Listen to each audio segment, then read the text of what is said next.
மனசாட்சிடா. நாம் இந்த வீடியோ என்ன பற்றி பார்க்க போகிறோம்னா, அப்சஷன்னு ஒரு ஹாலிவுட் படம். ரொம்ப நாள் கழிச்சு போய் இன்னைக்கு தேட்டரில் பார்த்துட்டு வந்தோம். காலையில் போயிட்டு என்னடா படம் எடுத்து வச்சுக்கிறீங்க, இந்த காலத்து ஜென்சி கிட்ஸு அமெரிக்கா 19 25 30 வயசுக்குள்ள பசங்க பொண்ணுங்க பண்ணுற வேலையெல்லாம் இந்த படத்தில் காமிச்சிக்கிங்க. சைக்கோ மாதிரி ஒரு பொண்ணு இருக்குதுப்பா ஹீரோயின்.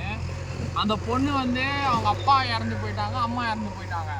ஸோ அப்பா கேன்சரால் செத்துட்டேன்னு எல்லாருக்கிட்டே சொல்லிட்டு இருக்காங்க. அவங்க அப்பா கேன்சராக இவன் சைக்கோ மாதிரி பண்ணி அப்பனையே வச்சிச்சு. ஸோ இவர் ஹீரோ ஒரு பப்பில் போகிறாங்க. இவங்க எல்லாரும் பப்பில் இவன் ஹீரோ ஃப்ரெண்ட்ஸு, அதுக்கப்புறம் அவன் அந்த பொண்ணு, அந்த சைக்கோ பொண்ணு, அப்புறம் இவங்கெல்லாம் பப்பில் மீட் பண்ணிக்கிறாங்க. திடீர்னு பேசிக்கிறாங்க. திடீர்னு ஒரு 10 நிமிஷம் நல்லா பேசிக்கிறாங்களாம். லவ் உண்டாயிடுச்சா, அந்த அம்மாவுக்கு மூட் ஆகிட்டாங்களாம். உள்ளே போயிட்டு வரேன்னு சொல்லிட்டு போய் கிஸ் வச்சுக்கிறாங்களாம். நல்லா இவங்க ஃப்ரெண்ட் நல்லா லவ் பண்ணுறாங்க. கொஞ்சம் கொஞ்சமாக அவரோட ஆக்டிவிட்டீஸ்லாம் ஹீரோவுக்கு தெரிய வருது. திடீர்னு சைக்கோ மாதிரி கத்துறா, பேக்ரவுண்ட் பிஜிஎம் பயங்கரமாக வருது. திடீர்னு அவன் பயப்படுறான், திடீர்னு நார்மலாக வரா, கத்துறா. Pure horror psycho thriller film இது. ஆனால் சரியாக அந்த ஒவ்வொரு சின்ன படம் தான், 1 hour 50 நிமிஷம் தான். சத்தியமாக ஆக்டிங்னா நீங்கள் கற்றுக்கணுன்னா ஹாலிவுட் படம் பார்த்தா தான் ஆக்டிங் கற்றுக்க முடியும். அதில் ஹாலிவுட் ஆக்டர் பர்ஃபார்மர், ஹீரோயின் 2 பேருமே பண்ணுறாங்க பாருங்க. அந்த மூச்சு விடுறதுலேருந்து நிற்கிறது, உக்காடுறது, பார்க்கறது எல்லாமே ஹாலிவுட் தான். தர்ஷனா ஹாலிவுட் படம் பார்த்தா தான் அந்த ஆக்டிங்லாம் கற்றுக்க முடியும். எப்படி நடிச்சிக்கிறாங்கப்பா அந்த சைக்கோ கேரக்டர். அந்த பொண்ணு செமையாக நடிச்சிருக்கு. அவன் இந்த மாதிரி இந்த பொண்ணு சைக்கோ மாதிரி பண்ணுறாடா, இவட்ட எப்படியாவது தப்பிக்கணும்டா, இவன் நல்ல பொண்ணு வச்சுதா. அவ்வளோ என்ன கேட்டால் சரி, ஒரு பொண்ணை நம்மளை லவ் பண்ணுறியா கேட்டு நான் எப்படி டப்புன்னு இல்லைன்னு சொல்ல முடியும். சரி அவன் அக்செப்ட் பண்ணிட்டு லவ் பண்ணிட்டு இவங்க வாழ்கிறாங்க. திடீர்னு அந்த பொண்ணு பார்த்தா இந்த மாதிரி திடீர்னு பேய் சைக்கோ மாதிரி இவன் பண்ணுறாடா, எனக்கு பயமாக இருக்குடா, எப்படியாவது வெளில வந்துடுறா, என்னை எப்படியாவது காப்பாற்றுங்கடா அப்படின்னு அந்த பொண்ணு இப்படி பண்ணுறா சொல்லிட்டு அந்த ஃப்ரெண்ட்ஸுக்கிட்டலாம் அவன் சொல்லிகிட்டு இருக்கிறான். சொல்லிகிட்டே இருக்கும்போது வரும்போது என்ன பிரச்சனை ஆகுதுன்னா, திடீர்னு அவன் ஃப்ரெண்ட்ஸ் எல்லாம் ஹீரோ கூப்பிட்டு வரான் வீட்டுக்கு. இந்த மாதிரி அவனோட ஒரு நாள் ஆக்டிவிட்டி பாருங்கள் எப்படி இருக்குன்னு கூப்பிட்டு வரான். இப்போ அவன் இன்னொரு ஃப்ரெண்டையும் சாவடிச்சிட்டான் சைக்கோ மாதிரி. அவன் இன்னொரு 2 ஃப்ரெண்டையும் சாவடிச்சிட்டான். அவன் பயந்துட்டான், எப்படியாவது எஸ்கேப் ஆகிடணும். ஒரு பூனை இவன் வளர்ப்பான் ஸ்டார்டிங்கில் ஹீரோ. அந்த பூனை செத்துரும்.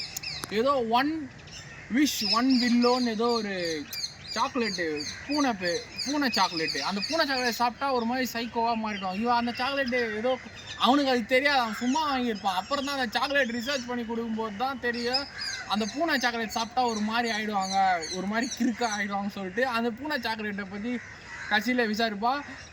பயங்கரம் பூனையை இவன் வளர்த்த பூனை செத்துரும். அந்த பூனையை அடக்கம் போனோம். அந்த பூனையெல்லாம் வெட்டி சமைச்சு பிரெட்டில் போட்டு ரொம்ப ஓவர் சைக்கோவாக இருக்குது படம். பூனை கறி, ஆமைக்கறி கேள்விப்பட்டிருக்கோம். ஏன் நாய்க்கறி கூட சைனாவில் சாப்பிட்றாங்க. பூனையை வெட்டி பூனைக்கு பிரெட்டு போட்டு கொடுங்க. ராயப்பேட்டால ஒரு எப்படி தானே பண்ணாங்க, பூனைக்கறி போட்டானுங்க. ஐயோ எப்பா எனக்கு இப்பயே வாந்தி வருது. பூனைக்கறியை கட்டி குத்துறா லஞ்சு. மட்டனுக்கு போடுவாங்க. மட்டனுக்கு பதில் பூனைக்கறி சொல்லிட்டு மட்டன் கறி சொல்லிட்டு பூனைக்கறி போட்டுறாங்க. போட்டுருந்தாங்க நாய்கறி பூனைக்கறிலாம் போட்டுருந்தாங்க ராயப்பேட்டால நியூஸ்லலாம் வந்தது ஒரு 7-8 வருஷம் முன்னாடி. பூனையை கட்டி வச்சுட்டு அவனுக்கு வாந்தி அவனுக்கு எப்படியாவது இந்த பொண்ணுகிட்ட எப்படியாவது தப்பிக்கணும்னு அவனுக்கு அப்படியே வெறியா இருந்தது. அப்புறம் கடைசியில் இவனே ஒரு கிஃப்ட்டு கொடுப்பான் இவனுக்கு. புலியோட கண்ணை கிஃப்டாக கொடுக்குறாங்களா. எப்பா வேற லெவல் ஹாலிவுட் சைக்கோ த்ரில்லர் இந்த படம் அப்சஷனு. புலியோட கண்ணை கிஃப்டாக கொடுத்துட்டு இவன் அந்த கண்ணை சாப்பிட்டு இவன்கிட்ட இருந்தால் நம்ம செத்துருவோம் சொல்லிட்டு அவனே அந்த கண்ணை சாப்பிட்டு நுர அவனே செத்துறான். கட்சியில் இவனுக்கு அந்த திடீர்னு மென்டலாக வரா, திடீர்னு நார்மலாக இருக்கிறான், திடீர்னு மென்டலாக வரா, திடீர்னு இப்போ அவன் செத்தோன்னே நார்மலாகிட்டா அதோட படத்தை முடிச்சுட்டானுங்க. பாவம் அந்த பையன் செத்துட்டான் கட்சியில். இவரை இந்த சைக்கோவை லவ் பண்ணி கட்சியில் இந்த சைக்கோ லவ் பண்ண சொல்லிட்டு லவ் ஆசையை தூண்டி அந்த பையன் அநியாயமாக செத்துட்டான் ஹீரோ படத்தில்.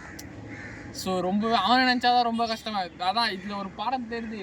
உங்கள் பொண்ணு பப்புலேயோ பார்ட்டிலையோ எதனா ஒரு பொண்ணு உங்களை லவ் பண்ணுறான்னு வாண்டடாக வந்தாலுங்களா உடனே அக்செப்ட் ஆகி அவன் மேலே படுத்துறாதீங்க அவ்வளோ சீக்கிரம். அவ்வளோதான் சொல்லுவேன். அதனால் ஜாகிரதையாக இருங்க. அப்சஷன் சரியான சைக்கோ பைத்தியக்கார த்ரில்லர் படம். பாய்.